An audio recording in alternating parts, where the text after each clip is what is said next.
Hey, what's up, people? Welcome to my review and in-depth analysis of Terminator, the Sarah Connor Chronicles TV show.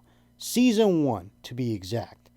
Now, this show truly is the sequel to Terminator 2 that you've been looking for. This show is outstanding and criminally underrated. I cannot praise this show enough. The character development, the performances, the writing, the story, it pays absolute respect to James Cameron's first two Terminator films in this franchise. And if you were disappointed with the sequels, Terminator 3, Terminator Salvation, Genesis, and Dark Fate, and you haven't watched this show, you owe it to yourself to do so, to watch this show, because you are missing out. And it is very unfortunate that this show was canceled. So we only got up to season 2, right? But nevertheless, I love this show with all my heart. And every time I put this show in, I'm like, yes, this is the sequel to Terminator 2 that I've always wanted. I love how it connects to Terminator 2 like a jigsaw puzzle. It just fits perfectly. Very little or no continuity errors. The characters, even though they're played by different actors, they capture the essence and spirit of the characters that were in the James Cameron films. So let's get to it and review Terminator, the Sarah Connor Chronicles Season 1. So this pilot episode I thought was outstanding, a great introduction to the show. We hit the ground running in true Terminator fashion. This show feels like it ties in directly to the events of Terminator 2, which is why I love it so much. So the pilot episode begins in 1999. Now Sarah Connor is with her son, and now John is 15 years old. So in the events of Terminator 2, John Connor was 10 years old. It's been 5 years. Now he's 15.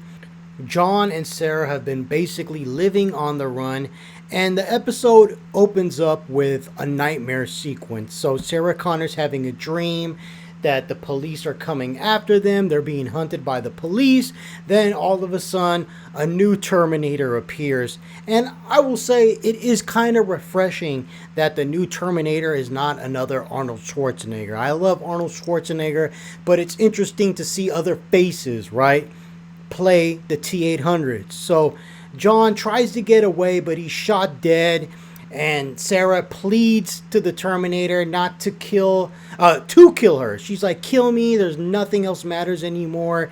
And then the Terminator agrees. And then all of a sudden, Judgment Day begins. And you see all this, this nuclear blast and apocalyptic aesthetics going on, explosions. It looks like the end of the world. Judgment Day has happened. But it's just a nightmare.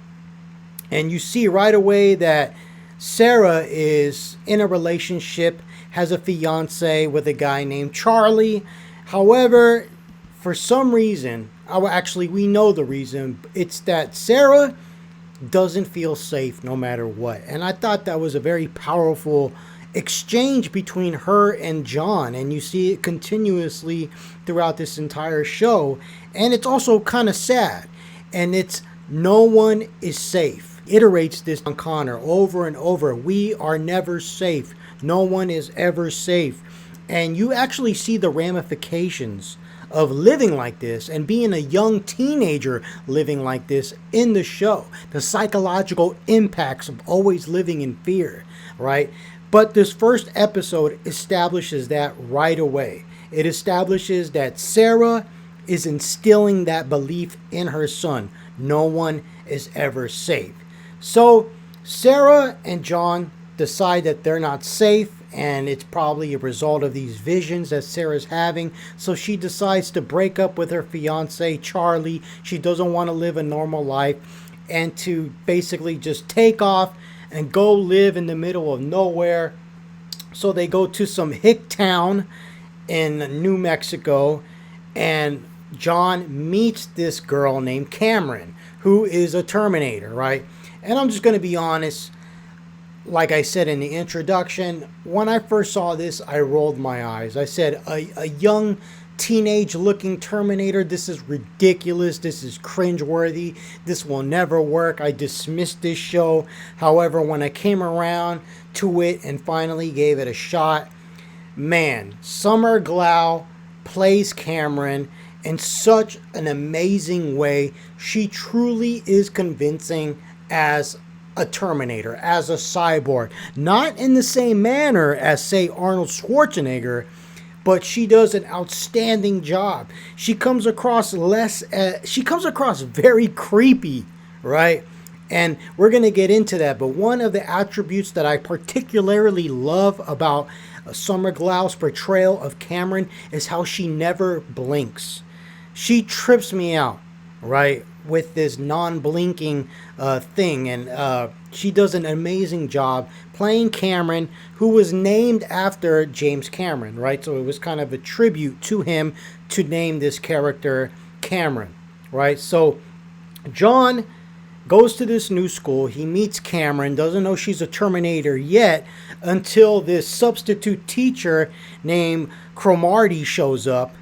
And all of a sudden, I mean, and this was such an epic scene. Like, when I saw this, I was like, wow, this is epic. And you have to keep in mind that this show was made for, like, regular television. It aired on Channel 2. So, in other words, this wasn't a cable network show. It wasn't on HBO or Showtime or AMC. This was, like, on Fox. And the level of violence that they were able to get away with is pretty impressive. So what this guy does, this Cromartie character, this Terminator, he hides a gun inside his thigh and basically just like cuts open his thigh in order to pull out this gun. And then you can see all the mechanical endoskeleton stuff in his thigh, and it looks really nasty with the torn flesh and everything. And he basically pulls out this gun and starts to shoot John right in the middle of the classroom. And all the children and all the students are shocked, and Cameron gets in the way to prevent John getting shot. And everybody thinks that the teacher basically just shot an innocent student. We find out right away that Cameron is actually a Terminator, and she's been sent to protect John. And it's one thing that's very interesting about John Connor in this show that I really love is that John is at a point in his life where he is unsure of himself, and he just wants to stop running, right? He's tired of running. He's been running for 5 years, and his mom is still insisting that she's insisting that they have to run forever. I mean, she says no one is ever safe, right? So I empathize with the kid, and again, there's going to be a lot of psychological ramifications for this lifestyle that this show explores, and it's just another reason that makes it outstanding. So with the aid of Cameron, John Connor is able to escape the Terminator, and Cameron is introduced to Sarah. So we got some epic action, and now it's Cameron and Sarah and John. They're on the run from this Terminator Cromartie, right? But what actually ends up happening in this episode is that they go to like this bank vault. So Cameron gets this idea to go to this bank vault, right? And at this bank vault, there's like this futuristic technology. But actually, let's rewind just a little bit. Before we go to the bank vault, there is an awesome scene that pays such a amazing tribute to Terminator 2 and the character Miles Dyson. So John, Sarah, and Cameron go to Miles Dyson's widow's home, right? And I particularly love this scene because this scene solidifies the sentiments that I have for the Miles Dyson character, which is that he is a hero. Miles Dyson is a hero, right? And I love the scene between Sarah and Miles's widow. She's like, "Get out of here! How dare you come here?" And Sarah's like, "I need your help." And the widow is like, "I refuse to help you after what you did to Miles," because she is under the impression that Sarah executed Miles. But Sarah is like, "No, that's not what happened. Miles is a hero. Miles sacrificed himself." And she tries to help Sarah in the best way that she can. I mean, especially with the sentiments that she has, the loss, the pain of losing her husband. But the point is, man, this was just an amazing scene, and I really feel like it paid an excellent tribute to the Terminator mythology, in particular, the Miles Dyson character. But now going forward to the bank vault. So Cameron, Sarah, and John, they go to this bank vault, and in this bank vault, there's some futuristic tech. So basically, another thing that this show introduces is that there's this constant time travel going on between both the Resistance and the Terminators in the future, right? So I kind of like that because now it really solidifies the idea that this war, this future war, is being fought in the present, right? They're not just sending one Terminator back or two. There's these both these parties, they're sending dozens and dozens and dozens. So what happens is they send an engineer, the Resistance sends an engineer back in time to build a time machine and to build an isotope weapon. And with this weapon, they're able to temporarily stop Cromartie, right? Which is just a trip, right? Because this is going to have ramifications. So they think they destroyed Cromartie, like he explodes as a result of the isotope weapon. But later on in the show, and I will discuss this, he reassembles himself. And when he does this, it is a trip, right? You basically get to see firsthand how a T-800 reassembles its endoskeleton and regenerates its organic flesh on the skeleton, right? And it's gnarly. And anyway, so Cameron is able to build this or assemble this time travel device, and then our protagonists go into the future, right? They go into the future.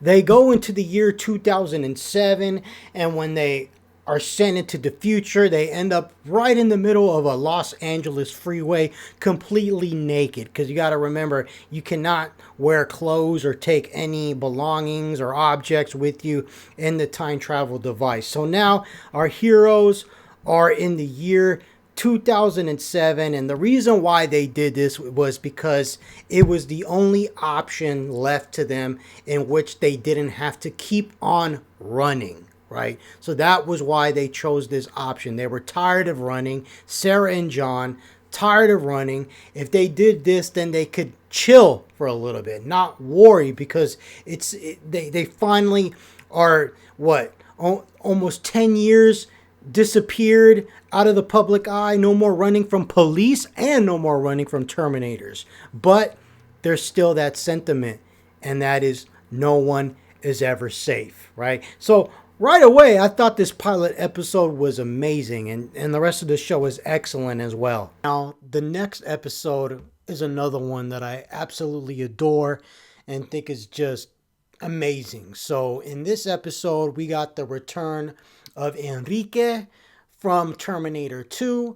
And again, loving how this show ties in perfectly with Terminator 1 and Terminator 2.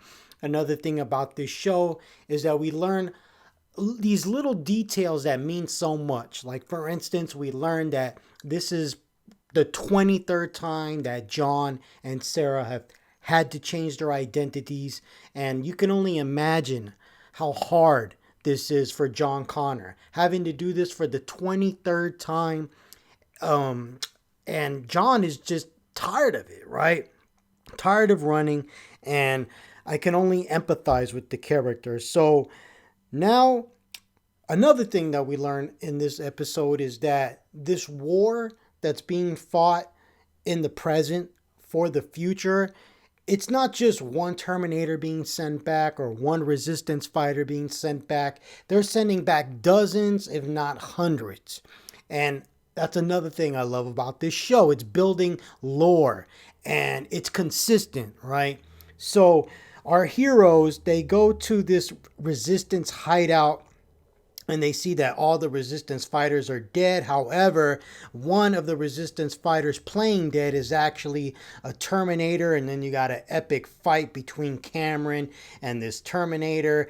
And, once Cameron saves John and that happens, Sarah realizes that she can now trust Cameron because she went out of her way to save her son's life. So up to this point, she was kind of questioning whether Cameron could be trusted.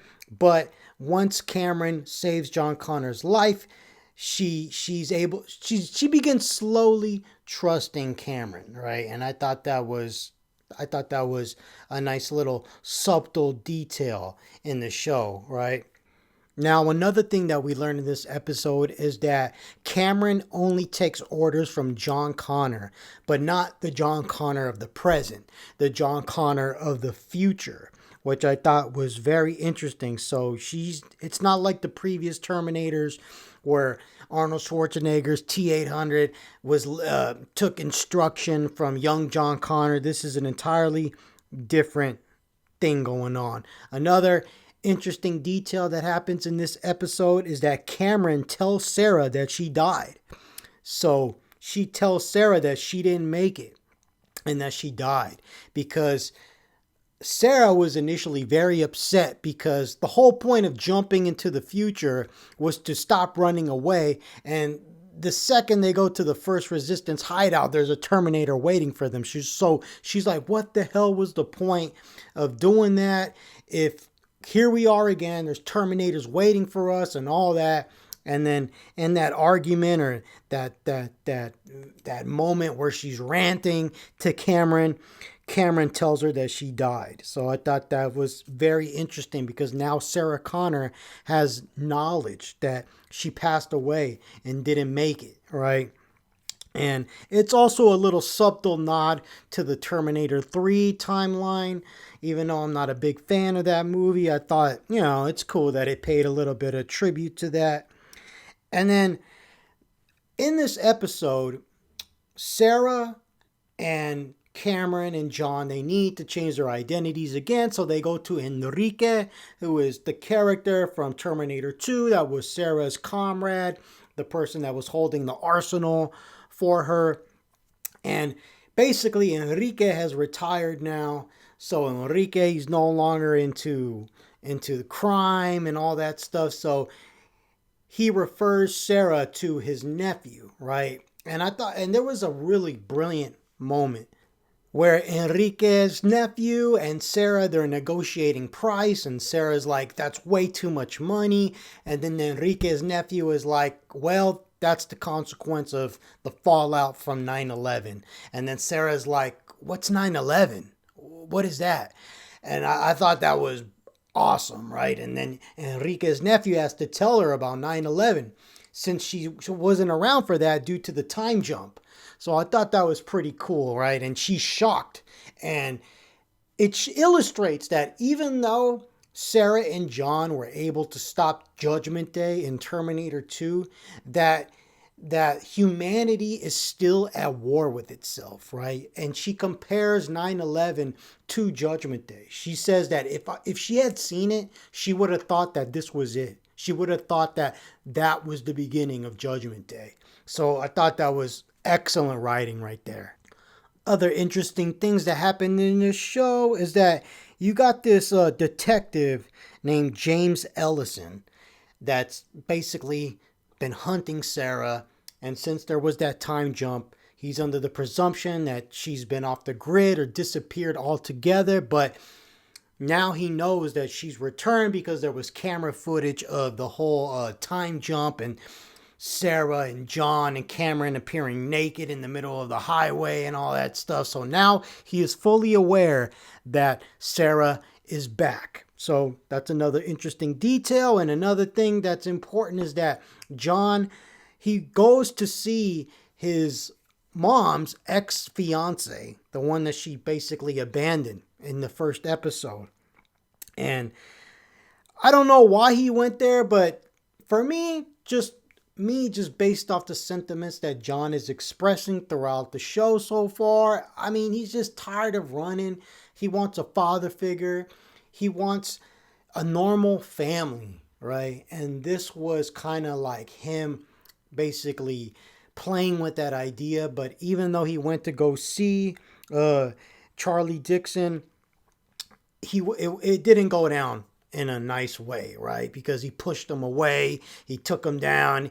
So it kind of makes you ask, why'd you even go there, right? But he just went there just to visit his home. And I mean, John is messed up. That's one thing I love about this show, is that John is messed up, right? You're seeing the psychological ramifications for all this running and all this fight against the Terminator and this young teenager being exposed to all this violence. And that's why I think this show is brilliantly written. Now, another thing that goes down in this episode is that since Enrique's nephew is asking for such a high price for the new IDs, they go back to the Resistance safe house in hopes that they will find some stash of money.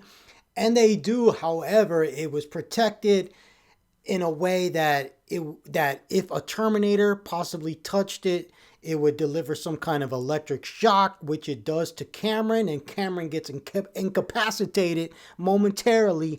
And then the Terminator from the original opening where the one that was playing dead comes back, and then you got a nice little fight between Cameron and this Terminator. And again, Sarah now sees that Cameron is basically fighting for John. She can slowly begin trusting Cameron, right? Now, another interesting thing is that Enrique's nephew calls Enrique a rat, right? So basically he's a snitch, a rat, working for the FBI. And there's this amazing scene where Sarah confronts Enrique, right? Basically asking him, are you a rat? Are you a snitch? Are you working for the FBI? And Enrique insists that he's not. But just right in the middle of this conversation, Cameron just kills him. Brutally just kills him in cold blood, right? Without a warning, without a trace. And I thought it was awesome because it really illustrated just how much of a Terminator she really is. And she just kills him like nothing. Doesn't even think twice about it. And Sarah's like, what, why did you do that? Like, what the hell? And then Cameron's like, he was possibly lying. There was a high probability, just being methodical and be thinking like a machine. And I thought it was a great scene, right? And Sarah is kind of like shocked, right? And I just thought it was amazing, right? And then later in the episode, you do find out indeed that Enrique was working with the FBI. So he was a snitch, and Cameron did the right thing. No matter how unpleasant it was to Sarah, it was the right thing to do as far as strategy. So ultimately, our heroes, they get their new identifications, and John gets enrolled back in school, trying to lay low and all that. Now, while all this stuff is going down, the Terminator that was known as Cromartie from the previous episode that got his head severed is basically reassembling itself. And I love this. I thought this was so awesome. So it's like you got the body seeking out the head, and now the head and the body are basically reunited, and moving forward in the next episodes it's going to try and regenerate its skin, and you just see the whole process for how this cybernetic organism rejuvenates itself. I thought it was awesome. Now, the next episode in this series is an episode called The Turk, which again was another home run. And I really love the opening to this episode. So the dream at the beginning of this episode with Oppenheimer and Heisenberg was just nuts. So Sarah Connor is basically having a dream, and her dream is seeing all the participants of the Manhattan Project. So you got Oppenheimer there, Heisenberg there. they're building the bomb, they're discussing the bomb, and then they turn out to be Terminators. And she's just basically in a standoff with them, right? And there's an analogy here, obviously, about how humans are basically the creators of their own destruction. And I thought that was an amazing opening to this show. And ultimately, in the dream, Sarah ends up shooting them and killing them. And they come back as Terminators. And just as they're about to kill her, she wakes up, right? So I thought that was badass. Love the imagination that this show has. I mean, you don't see things like this in the Terminator movies after Terminator 2, right? This show, I cannot praise it enough. Now, ultimately, a really intense and traumatic situation happens to John Connor in this show. So basically, he witnesses the suicide of a student that occurs. So this student commits suicide by jumping off the rooftop of the school that John and Cameron attend. So basically, the reason why this young female student killed herself was because I guess somebody was going around telling everybody that she was promiscuous with the student body, that she slept around with a lot of guys, that she was a slut. And I guess the thought of her parents finding out about this was too much for her, so she ended up killing herself. And what I really like about how this sequence is used in a narrative way, as far as character-wise, is that Cameron prevents John Connor from intervening and stopping this student from killing herself, right? And Cameron and Sarah convey to John, like, hey, you're too important. We don't want you to be in the newspapers as a hero. And then John, he gets really upset, right? Because isn't that what he's supposed to be? Isn't that what he was born to be? A hero? So John feels guilty about this suicide, right? And again, Sarah and Cameron don't want him to be a hero because they don't want him to be on the radar. They want him to be off the grid and go unnoticed. And then John confronts his mom and Cameron and yells and is like, isn't that what I'm supposed to be, a hero? And then he says, like, why are we acting like Terminators? Why are we making cold, calculated decisions? Why are we not having empathy for our fellow man? And this was a perfect example of that. And I know it's a separate timeline, but this was also kind of stated by Christian Bale's version of John Connor in Terminator Salvation. So I thought that was cool because it kind of illustrates that even though it's two separate timelines, it's still the same John, right? This is what John Connor is about. And I love that. Now, this little plot about the suicide at the school, that's just one thing that's going on in this episode. So in regards to the Turk, which is what this episode is named after, the Turk is an AI computer, right? A very important kind of AI that plays chess, that's going to have a monumental role in the creation of Skynet. Now, this episode begins with Sarah visiting Miles Dyson's wife, right, at Miles Dyson's grave. And again, I love how this show pays tribute to Miles Dyson, the unsung hero of this franchise. And it was a very touching scene, and she's basically asking about who could possibly create the Turk, or who can create something like Skynet, right? And Sarah asks Miles Dyson's wife, who do you know? Is there anybody that I should be aware of, right? And she shows some photos, and these photos were basically taken by the Resistance members that had that safe house in the previous episode. So that's where she got these pictures, and Miles Dyson's wife identifies Andy Good, right? A former Cyberdyne intern who I guess was very close to Miles Dyson, right? And it turns out that Andy Good is building the Turk 2, I guess you want to say the new Turk, right? Because initially The original Turk was destroyed by Sarah, and I believe it was destroyed during that Cyberdyne building explosion in Terminator 2. So again, love how this show ties into the first Terminator films. Now, in regards to Agent Ellison, who I haven't even spoken that much about, he's the FBI dude that's trying to hunt Sarah Connor. He initially is skeptical about all this futuristic time travel, Terminators, robot stuff, cyborg stuff. He doesn't believe anything. Right? But as this series progresses, he becomes a believer, right? And he's slowly coming to terms with all this, right? And he's learning that Sarah is back, right?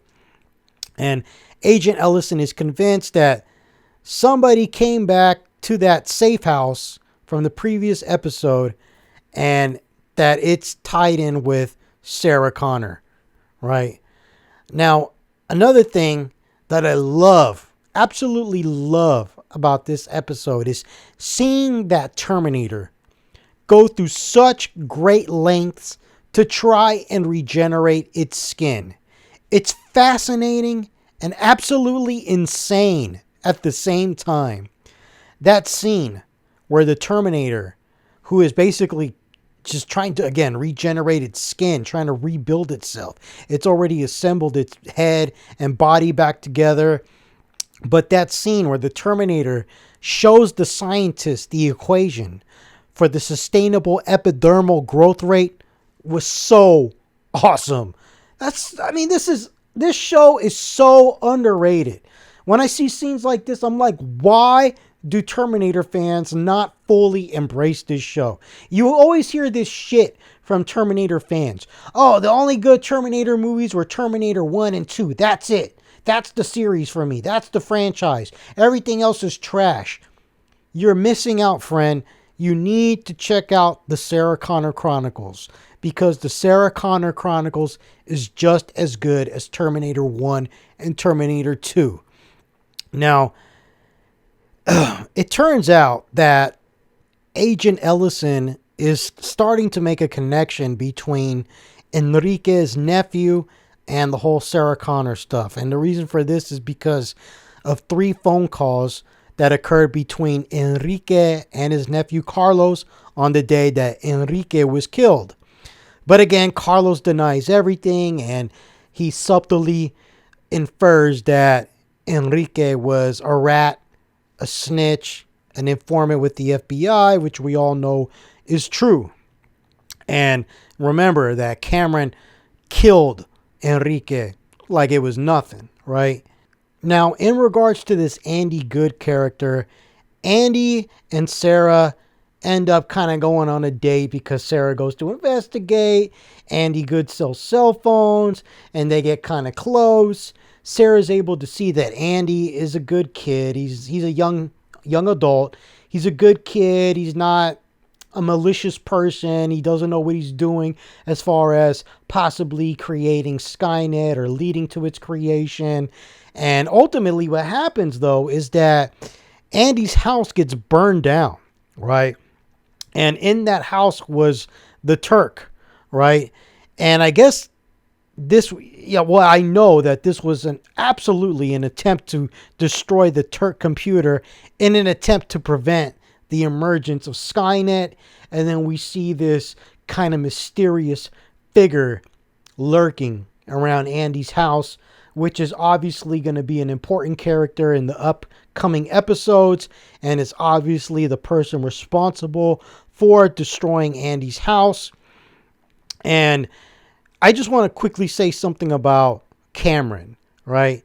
Cameron, again, Summer Glau's performance is outstanding. And I love how Cameron is capable of immense violence and destruction.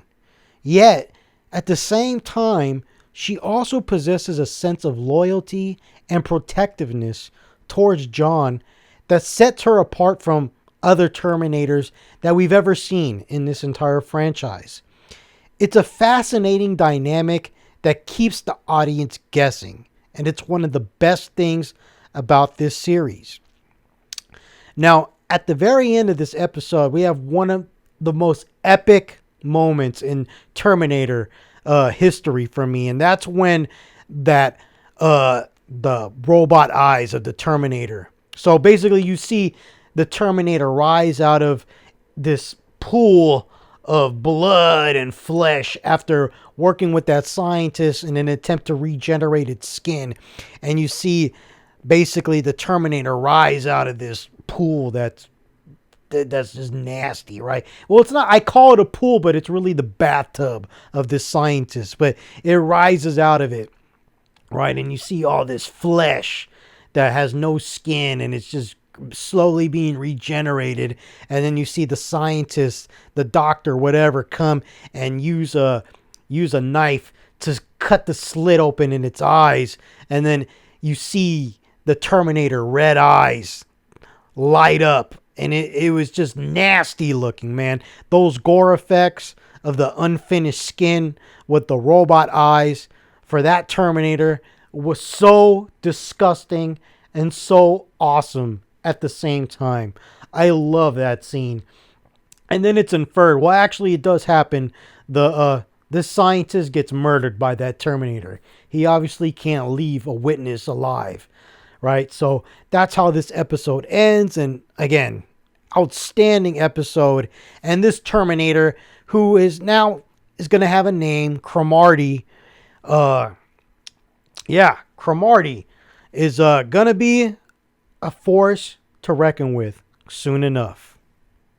Now, the next episode in this series is called Heavy Metal. And in this episode, we have John, Sarah, and Cameron attempting to be proactive. So rather than running away from the Terminators, they decide to take an aggressive approach, to hunt them down for a change, which is something that I really liked. And another thing that's going on in this episode is that Agent Ellison is investigating a murder, and ultimately it kind of leads him very close to the Terminator that we're calling Cromartie, right? So the main thing that I really absolutely loved about this episode was that I liked that John wants to hunt the Terminators instead of always running. It's such a refreshing change to see John taking charge and actively pursuing the threat instead of constantly being on the run. And of course, Sarah and Cameron initially disagree, but ultimately they end up convincing them because he is the leader of the resistance, right? And all this really showcases John's growth as a character and his determination to fight back against Skynet. I like John especially in a sequence where he answers his mother when she says that fighting as the Terminator is too dangerous. And then he answers her. He's like, war is dangerous. So, and he's absolutely right. If it's a war, it's always going to be dangerous. Whether you run, it's dangerous. Whether you fight the Terminators head on, it's dangerous. So it was refreshing, again, to see, for a change, John, Sarah, and Cameron hunt down the Terminators instead of being on the run and living on fear. So another thing that I thought about while watching this episode was that this show could have been called Terminators, kind of like how the sequel to Alien was Aliens. And the reason why I say that is because we have multiple resistance fighters fighting against multiple Terminators, and all this, they're fighting a future war in the present. And I think that is so awesome and so refreshing. And another reason why I think this show is absolutely remarkable. And I really praise it for being different. I wish we would have seen something like this in the films that came out after Terminator 2. Now, back to this episode. Heavy Metal opens up with the Cromartie Terminator breaking into a plastic surgeon's office and demanding that the plastic surgeon do reconstructive surgery on him. So this is how Cromartie is going to get his new face.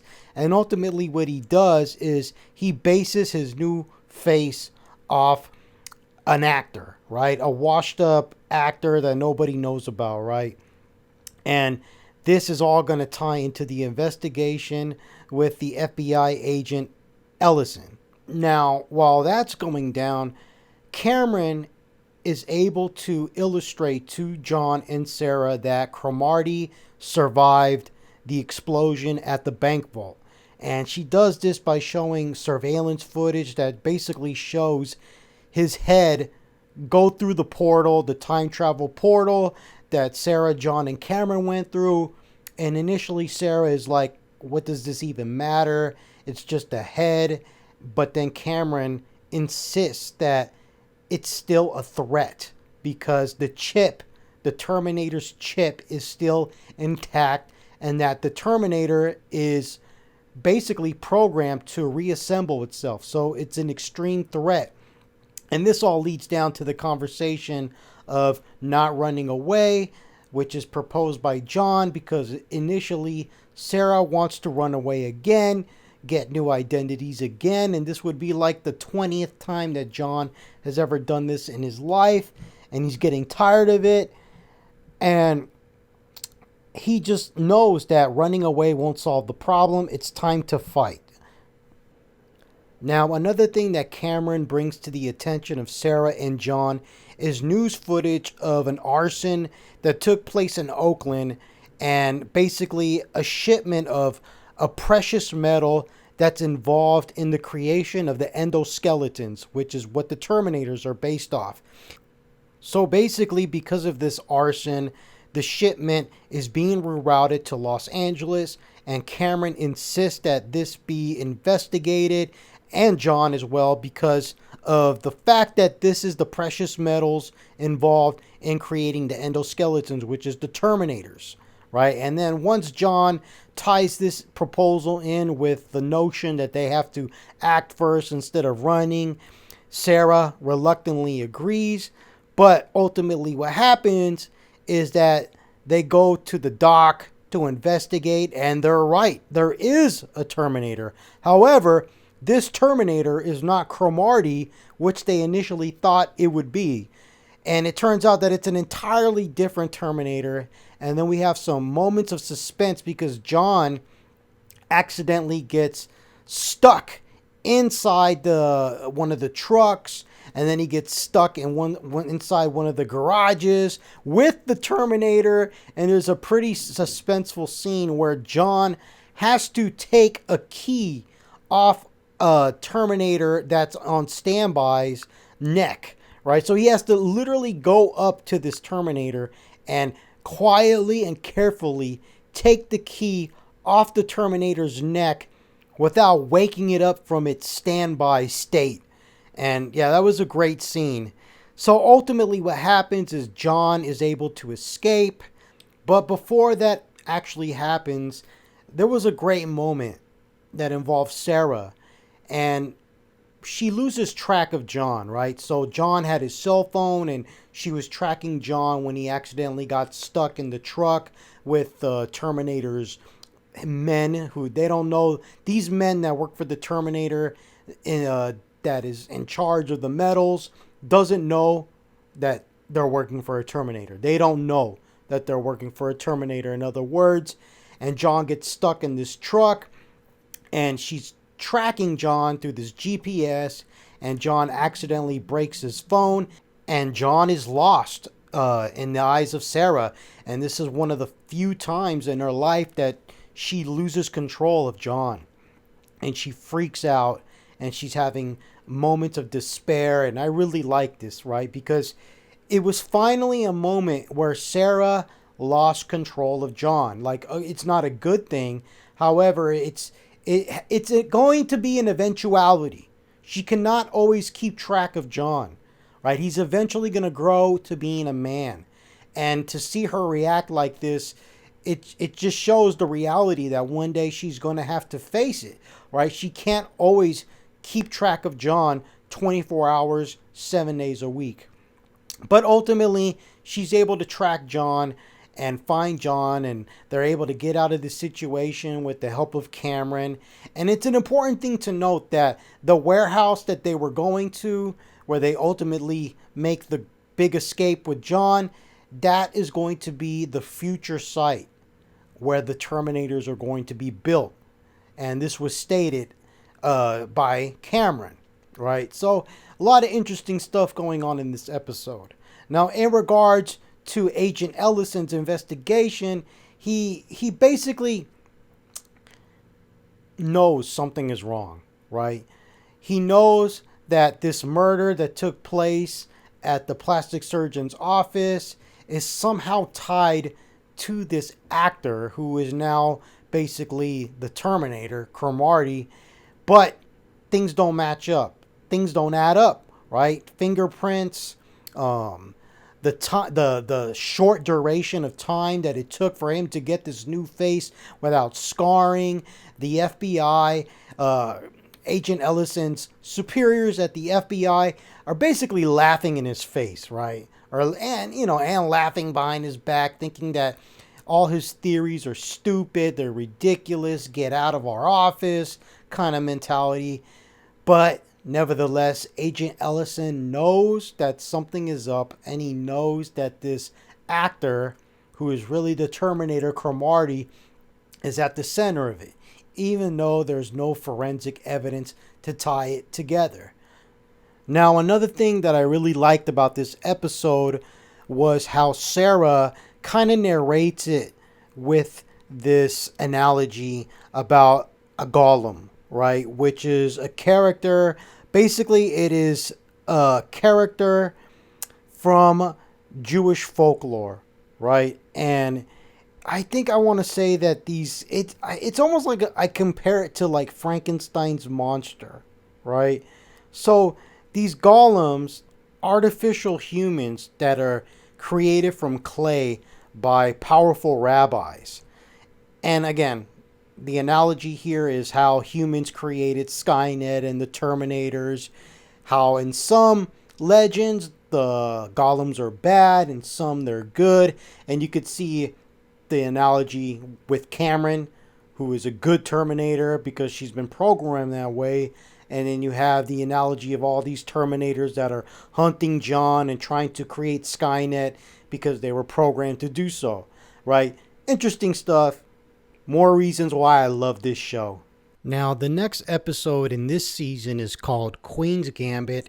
And again, another outstanding episode. And I love the way this one opens up. We see John and Sarah in Central America. And John is being trained how to be a warrior, how to be a fighter. And I thought it was very fascinating because we actually got some of this told through us through expositional dialogue in the Terminator films. So it was great to see Sarah and John deep within the Central, or is it Southern American jungle. And young Sarah, goes to a camp and then watches 8-year-old John Connor playing chess with an older soldier as part of his training to learn how to be a better strategist. And this imagery, it ties into what goes down in this episode because Andy, the former, I guess you want to say, apprentice of Miles Dyson, who has vast knowledge of AI, he's basically created the Turk, even though it was previously thought to be destroyed in the fire. Well, he has another Turk that plays chess, right? And there's this big chess tournament, and the winner gets a military contract. So this immediately sets off red flags for Sarah because Andy reaches out to Sarah and wants her to accompany him at this tournament, right? So once she learns that the winner of this big tournament is going to get a contract for the military, it really sets off red flags for Sarah Connor. Now, while this is going down, the Terminator that's known as Cromartie has basically taken on the persona of FBI agent Kester. And this Terminator goes to Charlie, Sarah Connor's former fiance's home, and kind of questions him. And you could really tell immediately that something is off about this FBI agent. And I just love the little nuances and the acting and in the performance, right? You know that this person is not all there. And Charlie and his wife have no idea that they have a Terminator in their living room, questioning them, trying to find Sarah, trying to find John. I thought it was a great scene. Now, Andy ultimately ends up losing, or not him, but his AI software ends up losing the big tournament, right? The big chess tournament. And he's really disappointed. And Sarah is kind of relieved, thinking that they're not going to get the military contract, that this is one step further in preventing Skynet from coming into fruition, from being a reality, right? Now, out of nowhere, somebody assassinates Andy. Somebody kills him, and you kind of, I'm not going to lie, man, poor guy, right? He seemed like a nice guy. He had no idea that he was possibly contributing to the creation of Skynet, and once he gets killed, it's sad.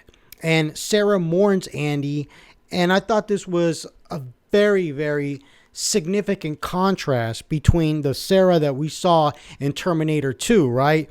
The Sarah in Terminator 2 was willing to kill anybody and everybody that contributed to the creation of Skynet. But in this series, we see how much Sarah Connor has grown. We see that she has a certain moral code that is completely different, right? She doesn't want to sacrifice her own humanity in order to stop Skynet from coming into existence, right? So seeing her mourn Andy, it was sad, right? And at the same time, it was touching, and I really appreciate the character development here. And it actually turns out that Sarah was the one that burned down Andy's house. Initially, I thought that it was the resistance soldier, that we don't know their identity at the end of that episode, but it actually is confirmed that it was Sarah Connor who burned down Andy's house, right? Now, a resistance fighter is arrested in connection to the possible assassination of Andy, right? And it turns out that this resistance fighter is the brother of Kyle Reese, who's named Derek Reese. And I just want to say, I absolutely love this character. This was such an awesome contribution to the Terminator lore. And the actor that portrays him, who is, I think he's best known for Beverly Hills 90210, but regardless, Brian Austin Green, the actor that plays Derek Reese, is outstanding. He does an excellent job. I mean, he just truly, because usually when I see this guy, I immediately think of Beverly Hills 90210, pretty boy stuff, but nah, man. This guy sells his performance so impeccably. I totally believe that he is a resistance fighter from the future that has endured so much hardship. I mean, you see it in his eyes. You see it in his demeanor. He does such an outstanding job. In scenes like when he is being questioned by Agent Ellison in prison or in jail after being arrested, in possible connection for Andy's murder, just the way he answers the questions, you just see he is a hardened soldier that there's nothing you could possibly threaten him with in this world, because he's from the future and he's seen the straight apocalypse, right? He's seen Judgment Day. So the performance that this guy gives is absolutely outstanding. Now, a T-88, or I guess you want T-888 or T-888 Terminator infiltrates the jail that Derek is in, right? And this is the same Terminator that was posing as a resistance fighter in the previous episodes. So he's trying to get to him, and ultimately what happens is Derek is wounded, severely wounded, and he is in critical condition. And there's a scene there where basically John, Sarah, and Cameron take Derek to their home. right? He's bleeding. Derek absolutely does not trust Cameron whatsoever. I mean, you could take Sarah's initial distrust of Cameron in the previous episodes and multiply that by 100. That's how much he doesn't trust Cameron. He's like, get this metal bitch away from me, right?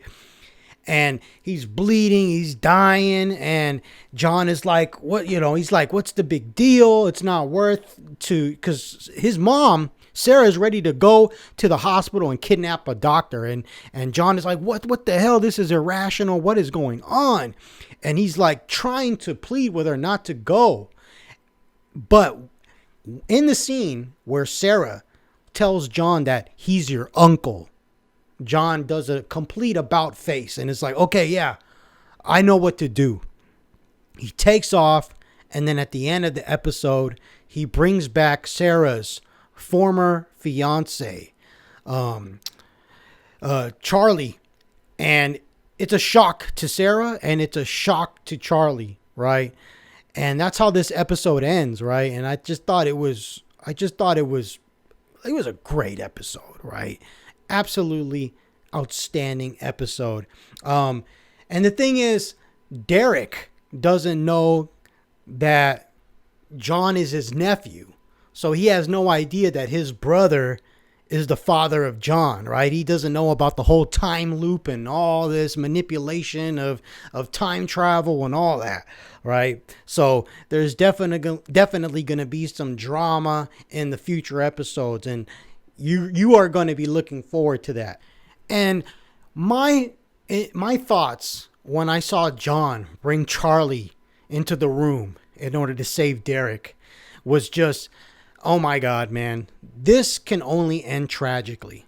It can only end tragically. You know that bringing this guy, this outsider, who's a nice person, right, Charlie, to help, right, and he wants to help, right? I don't think he's there against his will.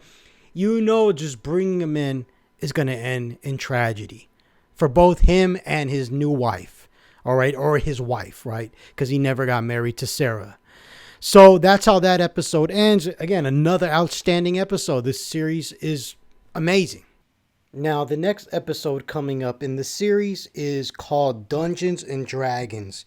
And I really love this episode because we get to see the future war, and we also get to see Kyle Reese again. And I just want to say the actor that plays Kyle Reese does an outstanding job. He's my second favorite version of Kyle Reese after Michael Biehn's portrayal in Terminator 1 and Terminator 2. Now, another thing that's going on is that our protagonists are trying to keep Derek Reese, Kyle's brother, from dying. So he's been shot by a Terminator, and Sarah, or rather I should say John, has brought Charlie, Sarah's former fiance, to help preserve his life, to help him from dying because he's a paramedic.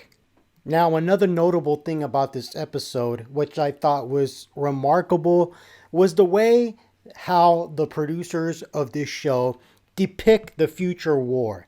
They really get the aesthetic accurate. They do a great job at capturing that aesthetic from Terminator 1 and Terminator 2. Not necessarily the cinematography, but what I'm talking to is just the tone and how the characters, the human characters, actually looked like they endured Judgment Day. I'm talking about the humans look filthy. They look dirty. They look malnourished. They look like they're starving. That's how the future war needs to be depicted. Now, I like Terminator Salvation to a certain degree. However, as far as that specific area, as far as capturing the tone of Terminator 1 and Terminator 2, it was lacking. You didn't get this sense that the humans that you saw in Terminator Salvation were really starving and suffering and living like rats in a hellhole,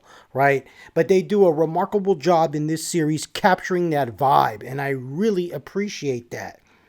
Now, another thing that I thought was just really mind-boggling was that Andy is there, present, in the future war. So we're seeing the future war because Derek, as he's lying on the kitchen table, dying practically, he's having flashbacks to his time in the future war. And we see that Andy is present. He's there, right? He survived Judgment Day. And there's even a scene where Andy divulges to Derek that he played a part in the creation of Skynet, right? And I thought that was pretty intense, a pretty intense moment.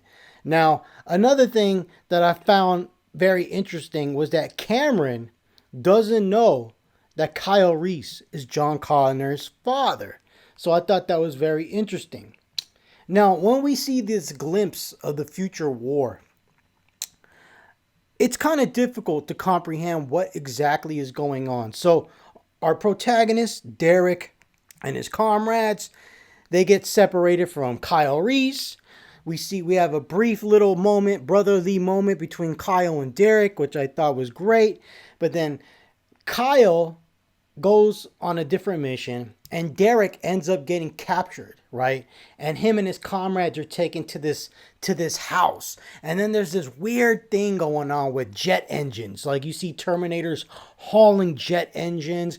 And when Derek and his comrades are basically in prison in this house, there's this Terminator that takes each human, right? And it's not just Derek and his comrades. There's other humans there and they're chained to the floor. They can't move. And the Terminator comes and he takes one of them away. And then he takes him to this room where this kind of classical piano music is being played. And I just it was creepy, right? And it was very ambiguous as far as what the hell was going on here. And I was wondering, are they taking these prisoners and having them undergo some weird experiment?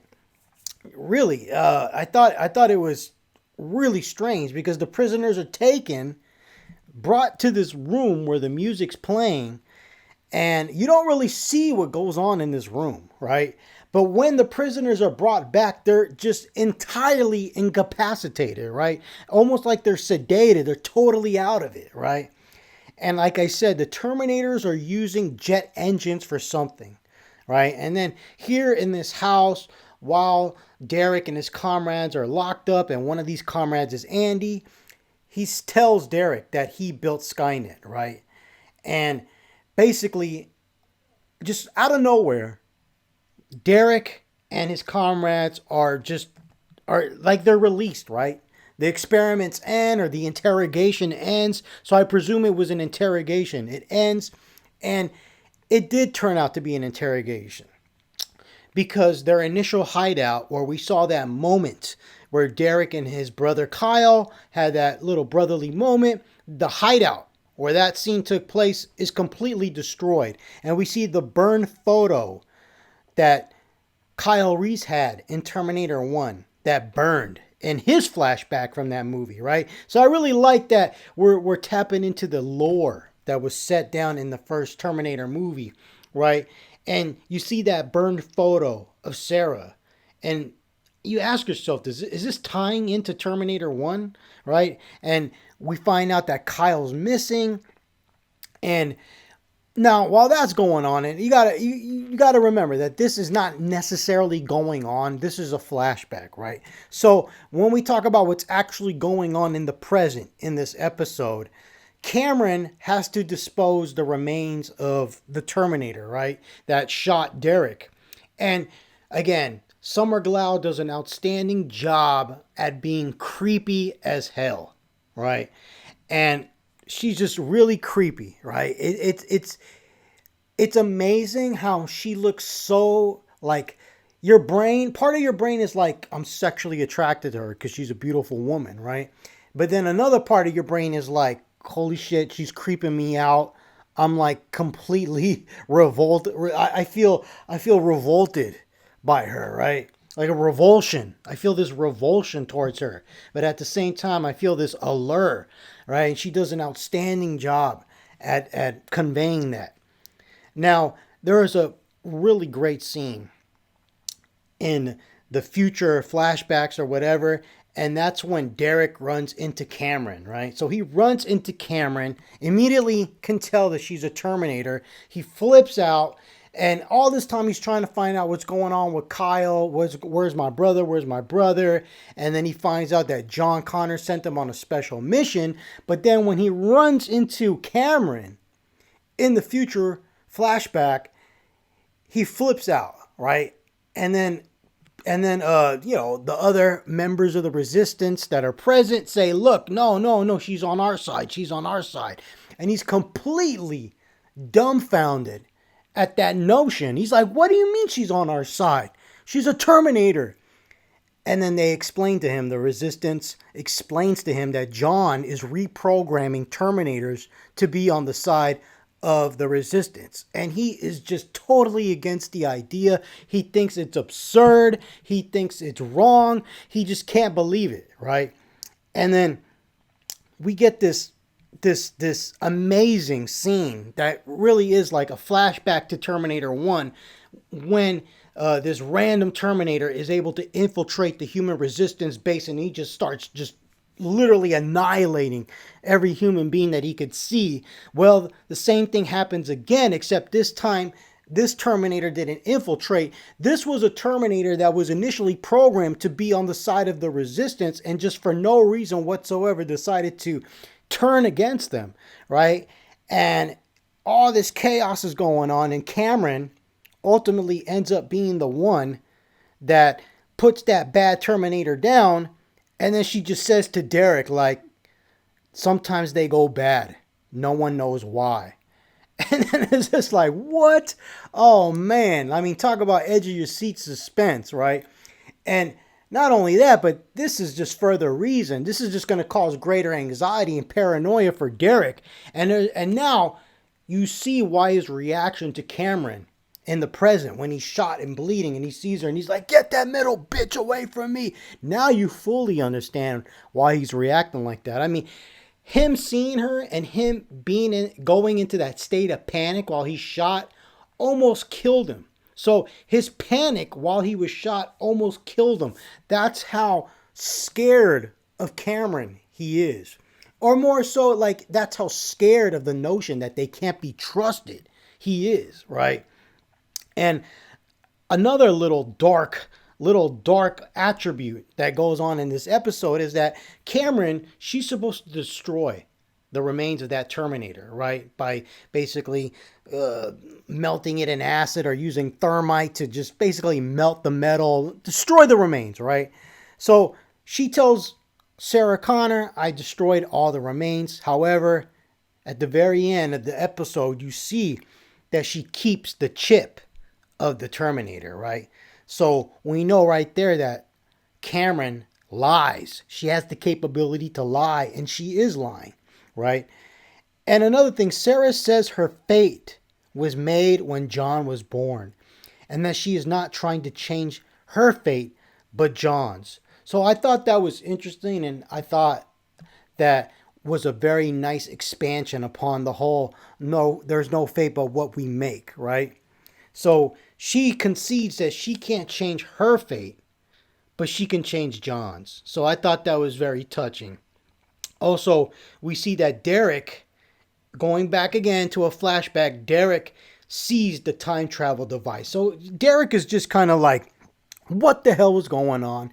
John is not allowing me access to him because he's like, I want to see John. And then the resistance is like, yeah, no one can see John. You're not allowed to talk to him. He doesn't know what happened to his brother. He sees that Terminators are being reprogrammed to be used on the side of the resistance, despite just flipping out at random times.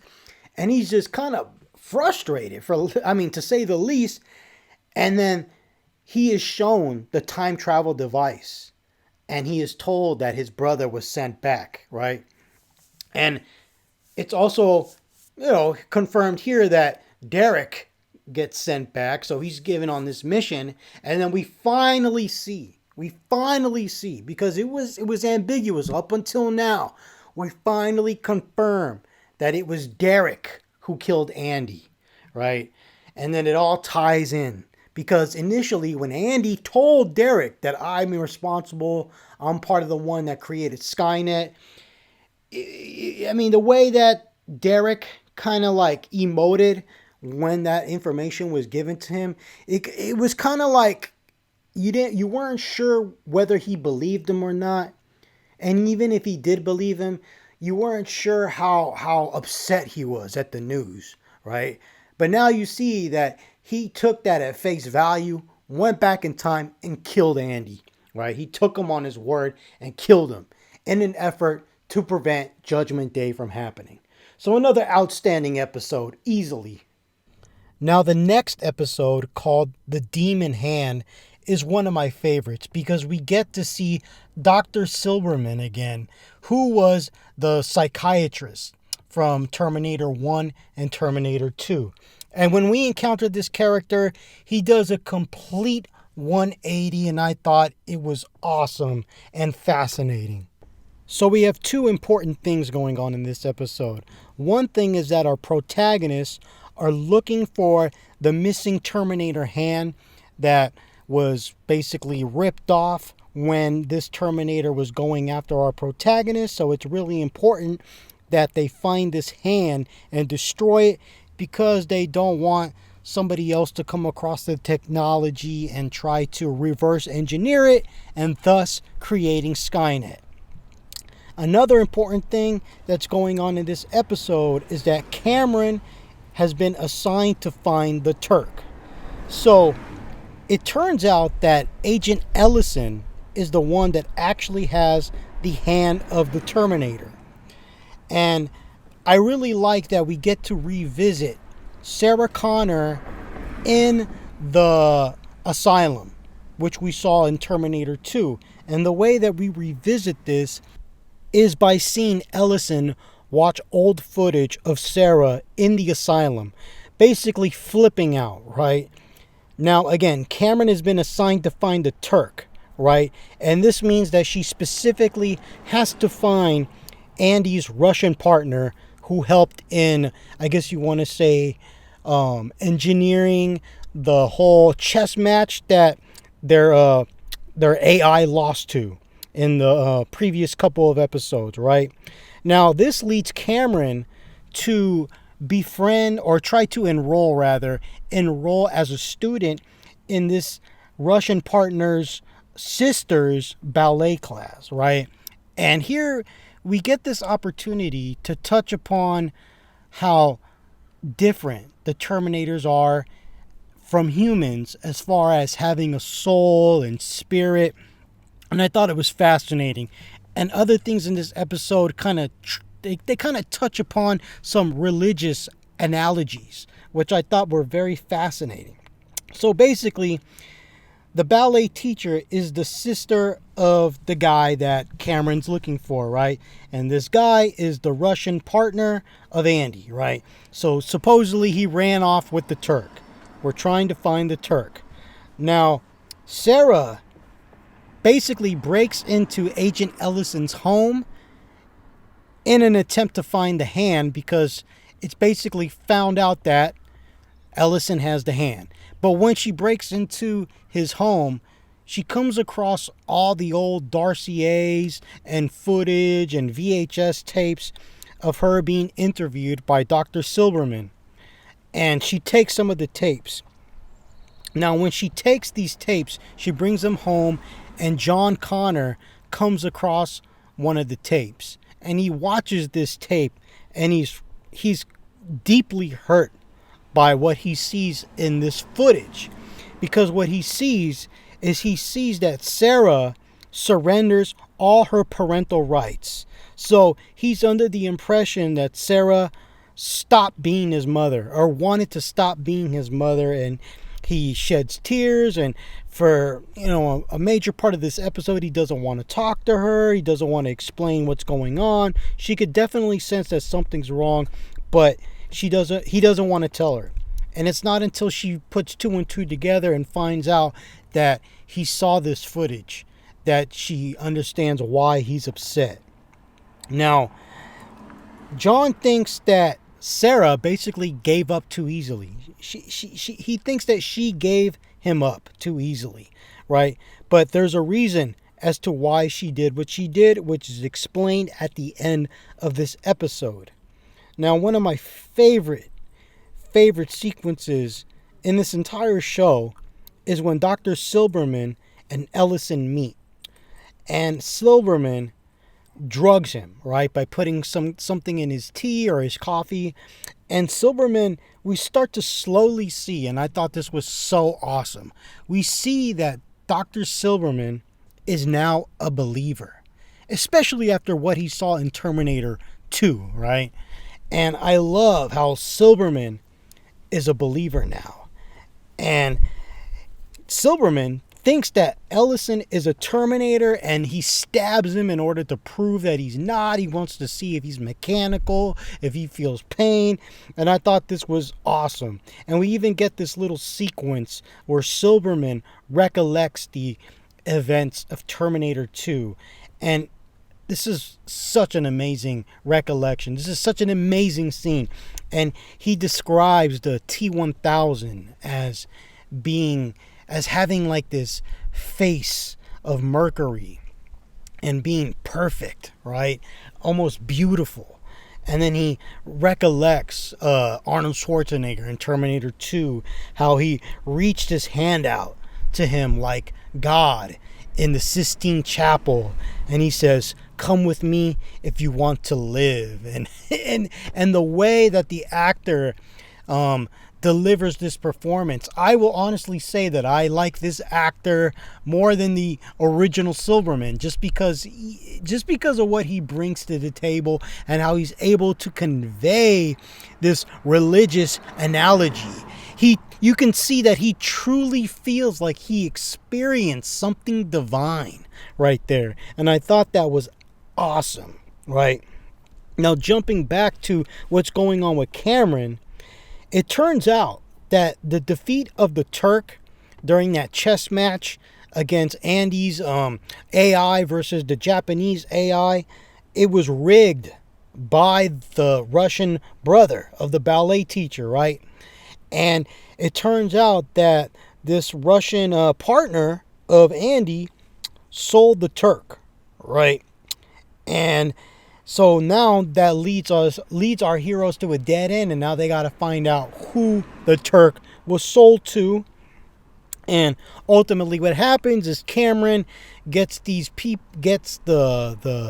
sister and the brother involved into some shady stuff, because Cameron actually kicks the ass of this mysterious, I guess you want to say, he looks like he's a Russian mafia kind of mobster looking guy. And because she did that, they both get executed, right?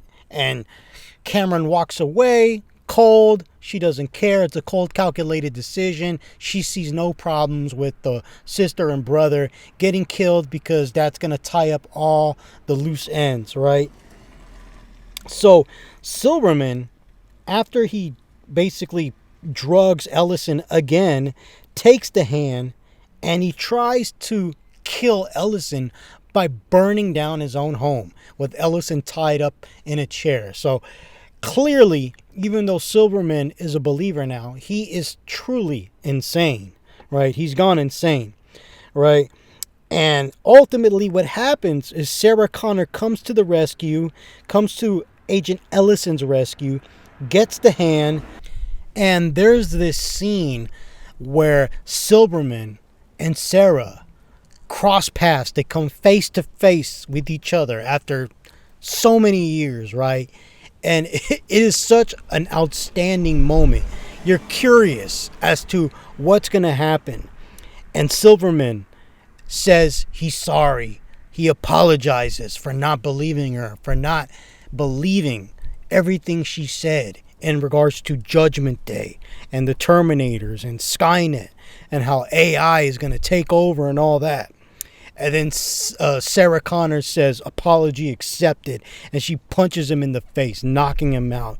And then we have this nice shot as far as cinematic language of rainfall. So it's like we have this aerial shot of Silberman laid out. He wakes up from being punched. And then you see all this rainfall happening. And he's just laughing hysterically. And we see him later being admitted to the asylum, right? And it's a complete complete 180 for this character, and I thought it was so poetic and so awesome. And again, I love how this show just continues to expand on the lore. This show is the true sequel to Terminator 1 and 2, in my opinion. It is an underrated masterpiece. Now, after all that gets settled, Sarah finally tells John why she did what she did when she surrendered her parental rights. She tells John that she had a plan. And basically, her plan was that she was going to go and get John, right? So she asked John to check the date of the tapes, and she basically is able to illustrate to him that that's the same day that Arnold Schwarzenegger's Terminator and John went to go save her in Terminator 2. Now, I like that she says that the day you came for me, I was coming for you, or I was going to die trying. But what I ultimately like is how John, he basically brings up his memory of how she yelled at him for trying to rescue her, right? And that was a very touching moment. Well, not touching as far as like, it was touching in the sense that I felt hurt for John, on John's behalf in Terminator 2 when she did that. And for him to finally talk about it after so many years, and for her to apologize for that. And then we have a nice heartfelt moment where they both say, I'll always find you, right? And I love this mother-son moment, right? This powerful mother and son dynamic right here. I thought it was outstanding, right? And then we see Sarah destroy the hand, finally getting rid of all evidence of the Terminator, right, that hurt Derek, or so we think. You got to remember that Cameron kept the chip, all right? But that's going to come into play later in the series. Now, this episode ends where we have the analogy again about Terminators not having souls like humans, but then we see Derek, right? Derek, he kind of like, again, you know Derek doesn't like Cameron, but then Derek, he peers into Cameron's room and he sees Cameron dancing ballet, and he sees her doing it so gracefully, right? And then in this episode, we have this scene where the ballet teacher tells Cameron that she's too mechanical, that she has to tap into her spirit and her imagination. And then we kind of see her do that at the end, right? And this totally trips out Derek when he sees Cameron dancing this way, right? The look on his face, such outstanding acting from this guy. And I also love how that classical piano music is playing. And I like to think that this is tripping Derek out even more, because this was the same music that was playing in the future when he was being interrogated by the Terminators, which we saw in the previous episode. So easily another outstanding episode in this great series. Now, the next episode in the series is called Vic's Chip. And again, it's another great episode. And in this one, Derek finds out that Cameron kept the chip, and he already doesn't trust Cameron. So this really generates a sense of urgency and is really alarming for Derek. And it continues to make things difficult in regards to him trusting Cameron, right? Now, this is the Terminator that killed Derek's friends, so that's another reason why he's kind of taken aback by Cameron keeping the chip, because this chip essentially is the one that killed Derek's Resistance comrades. So those were the Resistance fighters in the safe house. So just to do a little refresher, and I like the exchange that Derek has with John, because Derek is like, we don't know nothing about her. We know nothing about her. She can't be trusted. And when Derek says that to John, when he says we don't know anything about her, John replies, the same thing can be said about you, right? I can say that about you, And I like this whole dynamic that's going on. It's almost like Derek and Cameron have more in common than they think, even though they're complete opposites, right? One's a cyborg, one's a Terminator, the other one's a resistance fighter that claims that he doesn't trust Cameron in the slightest bit. However, Derek is a very private person, right? He's very distant. He doesn't want anyone to get to know him. He doesn't let too many people in. Even though we've just been introduced to the character, you can tell he is hardened, right? He's extremely hardened. He's untrusting. And at the same time, he makes cold, calculated decisions, just like a Terminator, right? It was Derek who killed Andy. And again, he has more in common with Cameron than you think, right? He says, we don't know what she's thinking. We don't know if she can be trusted. And then John says, I can say the same thing about you. Derek is like Cameron. And again, I love the writing right here. This is brilliant writing. And I love how Cameron admits to John in this episode. So basically, she admits to John that she lies, right? And John is like, do you lie to me all the time or what? And then she says, only when the mission requires. So that is a trip, because at the same time, you have to keep in mind that it's John, future John, who programmed Cameron. So this is future John giving Cameron that discretion, or giving Cameron the okay to lie to his younger self, probably because he knows his younger self won't understand things, may be a little hesitant when it comes to doing what's required to accomplish the mission. So I thought that was extremely fascinating. So Cameron kept the T-888's chip, and this again is the Terminator that killed Derek's resistance comrades. And John takes the chip, right, and decides to hack into it. And we learned that the primary mission of this Terminator was to impersonate an individual known as Vic Chamberlain and keep the wife of this character, the wife's traffic control system, on track at all costs, because it is so instrumental in regards to Skynet's future infrastructure. So I thought that was extremely fascinating. I mean, and here we are. We see Terminator, the ultimate infiltration cyborg, right? It basically pretended that it had a wife this whole time, right? And I love how this is the mission, right? This is the Terminator's mission, to impersonate, to infiltrate, right? And it makes total sense. And it's nothing like the dumb shit that they did in Terminator Dark Fate, when Arnold accomplished its mission after killing John and decided to sell drapes and be a surrogate father that doesn't have sex, blah, blah, blah. I mean, that was so lame. This is entirely different. And based off what I can deduce from watching this episode, the Terminator looks like it can make love. It looks like it can have sex, because you can see that there was intimate moments that it was engaging with with the wife, right? So I thought that was fascinating. And again, this totally illustrates the lethality of the Terminator as far as being an infiltration unit, right? And another amazing thing is that the wife didn't even know. So ultimately, the threat here is the wife's boss. So the wife's boss is the threat to Skynet.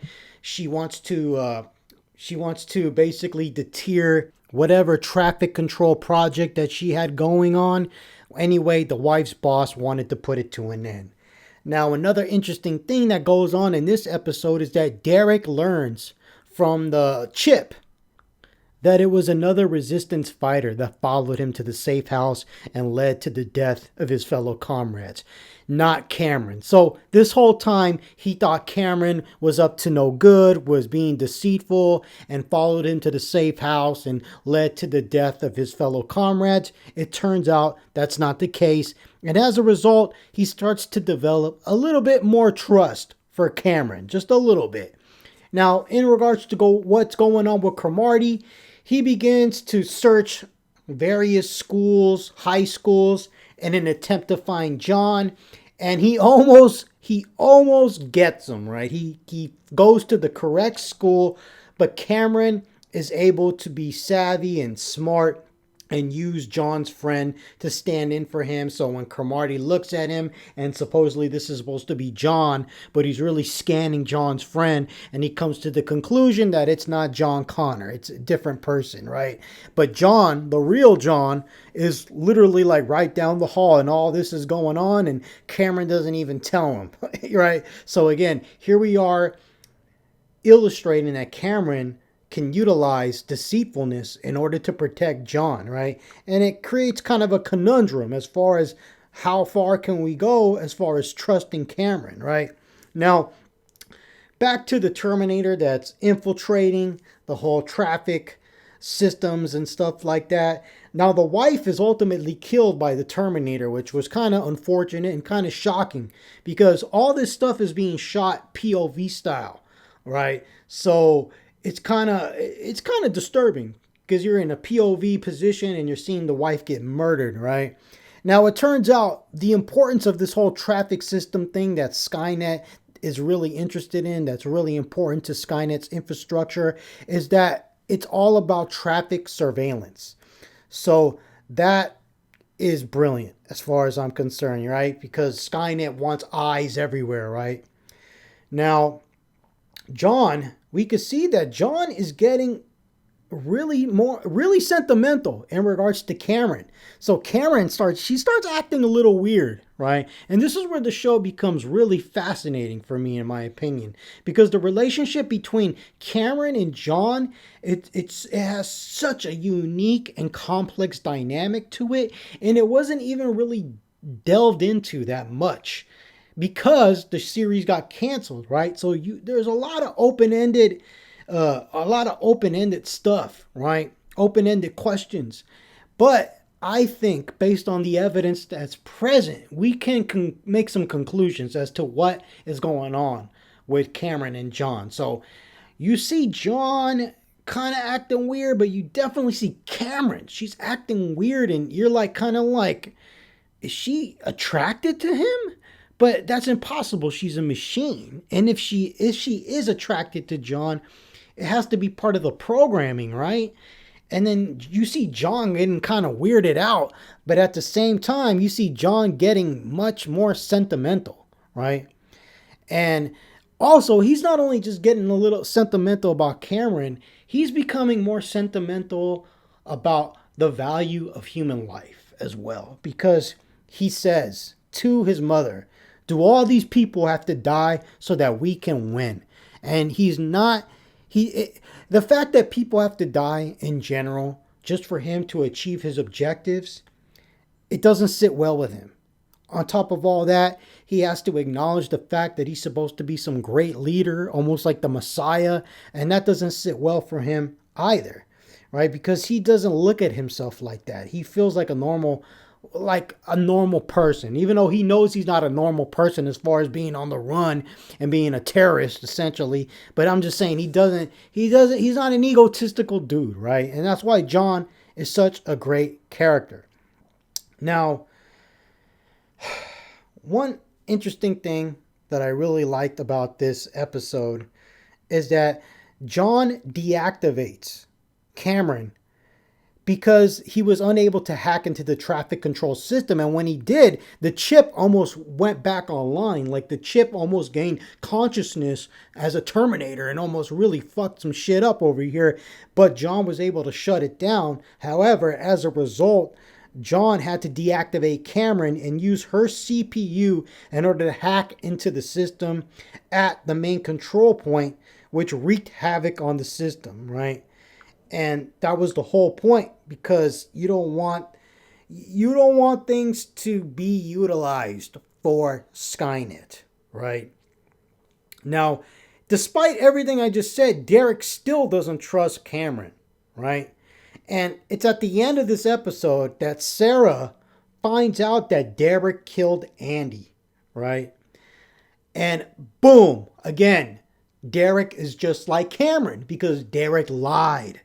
Just like Cameron lied, right? And it's like, again, even though he's a human being, he's not a cyborg, he's not a Terminator, he acts like a Terminator. He acts like a cold, calculated killer. He lies to get his objectives done. And it's just beautiful because it bears the question, how willing are you, how much are you willing to go? In other words, to achieve your objectives? Are you willing to sacrifice what makes you human, the good, right? Like they say, evil begets evil. Or is it fire?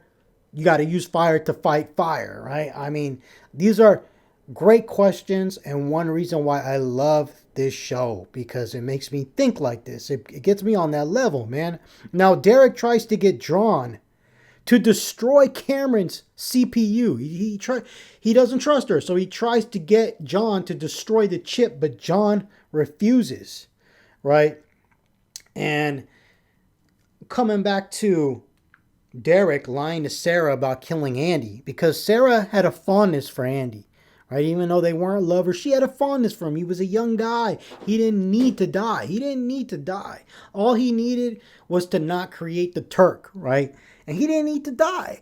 But he died, and he was killed ruthlessly by Derek. And basically, she says to Derek, Sarah says, if you ever lie to me again, I will kill you, right? And that's how this episode ends. But, you know, that was some troubling stuff, man. But again, another flawless episode. Loving it. Now, this brings us to the final episode in season 1. And it is a perfect way to conclude the series because it ends on an epic cliffhanger and it leaves you wanting to see season 2. Like, you can't wait to see what's going to happen, the resolution. So the name of this episode is called What He Beheld. And I love the opening to this episode. We get to see a young Kyle Reese and a young Derek Reese on Judgment Day. And it's fascinating to see these two brothers and to see what the experience was like for them on Judgment Day. So we see them playing catch on the front lawn of their home, and then we see all of a sudden the missiles beginning to be launched. That Skynet launched, and they're about to fall on Los Angeles. And it's truly a horrific moment, and it's also a touching moment at the same time. Now, our protagonists in the story want to still buy the Turk, and they want to buy the Turk for $500,000. However, the individuals that supposedly have the Turk, they come across like gangsters, right?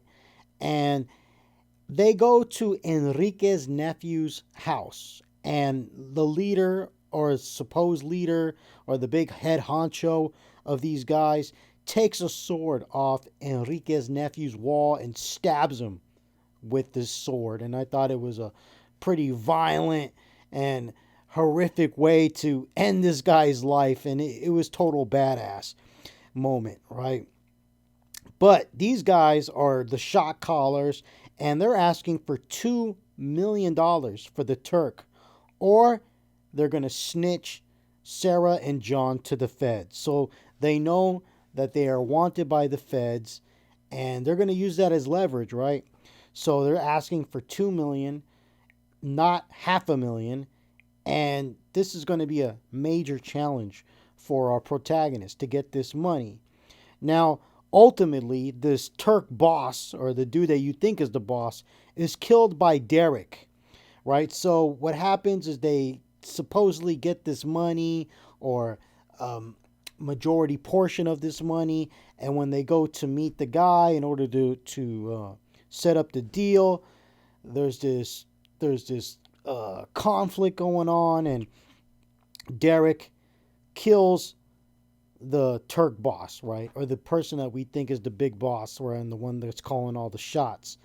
And it was a pretty intense sequence because there's this little girl in this office. So they go to like this internet cafe place, and in the back of this internet cafe, there's this office, right? And there's this little girl in this office, and you don't know who this little girl is. You don't know who is her father. So you immediately presume that this little girl is the daughter of this Turk boss. I keep calling him the Turk boss, but that's what he comes across as, this big shock collar. And you see Derek take the girl hostage, right? In order to get leverage on this guy, right? And it's pretty shocking because Derek, he's one of our protagonists, and he has this little girl, and she's crying and everything. I mean, trust me, not for a second did I think Derek was going to kill this little girl, but still, right? It's a it's a traumatic event for this little girl, right? And ultimately what happens is Derek kills this Turk boss dude, and the guy that supposedly has the Turk somewhere and is trying to get them 2 million for the Turk, right? Now supposedly they get the Turk, right? So John is able to locate it and all that. Now there's this little subtle detail in this episode. So they go to this internet cafe earlier in the episode, and you see the guy who's kind of like he comes across as like, I don't know, like maybe the owner of this internet cafe, the owner of the store, or maybe he's not even the owner of the store. Maybe he just works there, right? And he's just the receptionist or whatever, the person that takes payment and tells you what computer to sit at and all that, right? So this is an important detail that's going to pop up at the end of the episode, an extremely important detail. So while all this stuff is going on with the Connors, Derek, and Cameron, Ellison, the FBI agent, finds out about Cromartie. So he finds out that Cromartie is impersonating an FBI agent, and as much as he didn't want to believe, he believes. He's a believer now, man. Ellison believes in Skynet. He believes in the Terminators, and he knows that Cromartie is a Terminator, right? Now, Derek, and it's revealed in a perfect way, Derek knows that John is Kyle's son. Derek knows that John is his nephew. And he says that he sees, when he looks at him, he knew because he looks like Kyle when he was young, a younger version of his father, right? And it was a touching moment because John thought everybody forgot his birthday, but Derek didn't. And neither did Sarah, for that matter. Now, the FBI, because since Ellison is like this Cromartie guy, there's something wrong with him, seriously wrong with him, and he informs his colleagues at the FBI. So they decide to go after Cromartie, right? And then Cromartie basically annihilates everybody, right? He's a Terminator, so he takes out everybody. However, he lets Ellison live. Now, I'm not going to say I hated it, but this is probably like literally the only criticism that I have for this entire show. I don't know why he let him live, right? There's absolutely no reason for why Cromartie let Ellison live. It was weird. It was totally weird. I mean, a lot of this violence happens off screen. They did get creative with it, and I really thought that was very creative to set the camera up at the bottom of the swimming pool outside Cromartie's apartment. And rather than just showing all the violence and the shootout, just see all these FBI agents and SWAT team bodies just falling in the pool, seeing their blood in the pool. You just see the bodies just keep falling into the pool, right? With the POV of the camera set up at the bottom of the pool. I thought that was a very interesting, creative decision right there. Now, so all the FBI agents, they're taken out. And for no reason at all, Cromartie lets Ellison live. Like, he's literally like face to face with him, has a gun pointed at him, and he's just like, walk away. Okay. And he just walks away. And I'm like, oh, come on, man. They could have written it better. They could have given a reason, or maybe not even given a reason. They could have set it up so that Ellison got away. I mean, it's just kind of weird because Terminators are supposed to be killing machines. So literally, this is probably the only thing I didn't like about this season. This right here. But it's not a deal breaker for me. So, the big twist. and why I mentioned that dude from the internet cafe, the one that looked like he was the manager or something. So it turns out that the Turk boss is still alive. He's still alive. He wasn't that shock collar, that dude that was acting all like he was the big boss that Derek killed with when he basically held that little girl for as hostage. It was that manager from the internet cafe, and you barely saw him. Like it was like a blink or you'll miss it moment, right? And I put two and two together, man. And I even think I didn't even get it right away when I first saw this. But yeah, that's him. So the Turk boss is still alive. And the episode ends with him planting a bomb inside the Connor's car. And Cameron starts the ignition and she explodes. And that's how the episode ends. But we know Cameron survived. And we know there's more epicness to come for season 2. So that's the end of the final episode in season 1 of Terminator, the Sarah Connor Chronicles. An outstanding show, nearly impeccable. This is the true sequel to Terminator 2 that Terminator fans have been waiting for. And this show is criminally underrated. Easily better than Terminator 3, Terminator Salvation, Terminator Genesis, and Terminator Dark Fate. So check it out if you haven't seen it and if you're a big Terminator fan, because you are missing out on something truly special. Thank you guys for listening to this review and in-depth analysis. If you enjoyed it, please like, subscribe, and share. Take care, people. And last but not least, one love.